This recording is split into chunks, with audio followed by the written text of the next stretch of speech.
is very important, dear parent. So this is the second time I'm discussing in this again about what is a key moment model. I've already shared the diagram for many of you who are there with me, very specifically understanding it, what key model is there. And so I will urge with you to open also that diagram along with this sharing of mine so that you will understand better. It actually, the key model indicates there are two parts which we can take when a key moment occurs. Whether consciously or unconsciously, we as parents, we make a choice of which path we want to respond to. We either respond for trust or either we react with fear.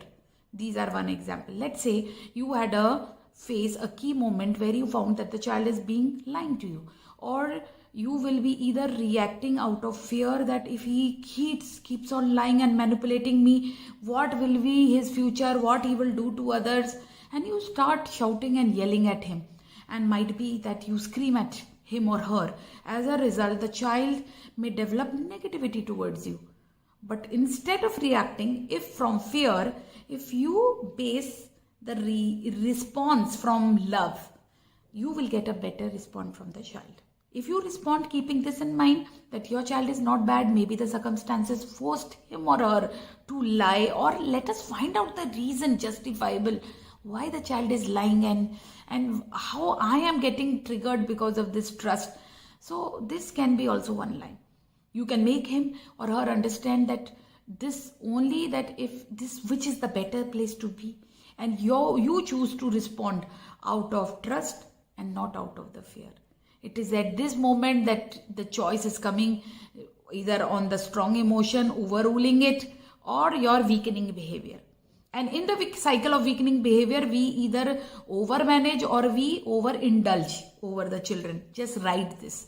So you will understand this more clearly if you have that diagram, as the diagram is showing that negative and usually unintended negative consequences follow if we choose to react from fear and not out of trust. Then comes the negative consequences also. So low self-esteem, immature behavior, all this, unfortunately, it's not going to be really too easy for you. So you need to really, whatever behavior the child has robbed, tell lies, some manipulation, you need to make a choice that you decide to respond to this key moment, because this is the moment of faith, love, trust, and not from fear. And then we are able to interact with the child in ways that strengthen the child as well as your relationship with the child. And the goal is this only, that the more you are compliant and solving the immediate problem and being very responsive with the child, it is the trust is there, the goodwill is there, and the self-worth of the child is there, helping the child learn solving his or own problem and see what kinds of actions the child is taking. So the thoughts are being worked more powerfully here.